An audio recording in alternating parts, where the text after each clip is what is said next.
speak out. I have a dream that one day this nation will rise up and live out the true meaning of its creed.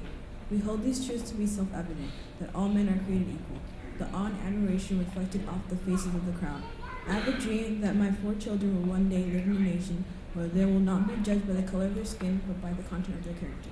50 years later, Dr. Martin Luther King Jr.'s dream has been presumed to have become a reality.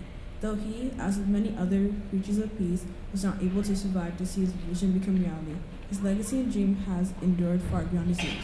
Nonetheless, the strive for equality and basic human rights cannot be halted after such an infamous victory. We as human beings are not blind to our faults. We do understand that there still is prejudice and inequality, though masked to a certain degree, not only towards African Americans, but to all minorities. This fact should only add fuel to the fire, in which we should continue the movement to bring equality to all our citizens, yet many are confused as to how. They can make an effort towards equality, believing they do not have the ability and the voice to be heard over the thick layer of lulled equality the media portrays to the masses. However, change begins with you. I feel that every single person has the ability to not only be great, but to be able to achieve exceptional things, regardless of their skin color. Yet, as a young black woman, I feel the odds are against me. I'm aware that there is indeed a lack of diversity of how we are portrayed in the media. Through television shows, especially reality TV, we're continuously bombarded with the stereotypical, angry, sassy black woman in order to play up the drama the viewers expect. Even though America is deemed to be a place based on diversity and equality, we do not have the luxury of being portrayed beyond either angry black women or sassy black women. We don't have the diversity in either shows or characters to show mainstream America that there is more to us than anger and sass. This does not just stop at black females, but corresponds to Asians that have nothing on their minds but math, Latinos who, no matter where they're from, are border-jumping Mexicans, and homosexuals who choose their way of life and are going to hell for their sins.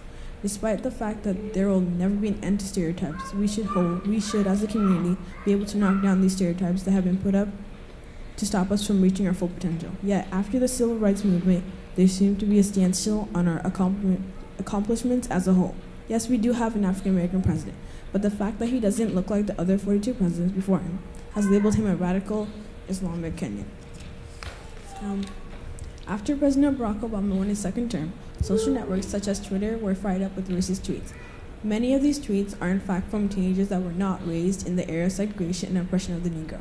These children who do not follow politics, who are not raised in the time period when it's acceptable to speak as they have, and who, based on what I've read, know what they're saying is wrong, yet do not think of the magnitude of how much their words have power and how they affect people.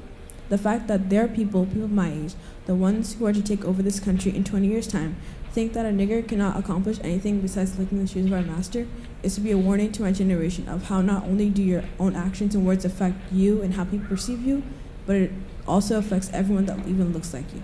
That is why, to continue on the movement made by social innovators such as Martin Luther King, Malcolm X, and Rosa Parks, we need to change something within ourselves. We need to be able to continue to walk forward with our heads held high and fight the things that are pulling us back. We need to fight ourselves. We have to let go of that doubt and the echoing of, but we have enough. We don't need enough, we need all. We need change within ourselves, change in our social structure, and change in this country. This is what we need in order to have the equality that every single citizen deserves, not only in the United States, but all over the world. Thank you. Thank you, Fatima, very much.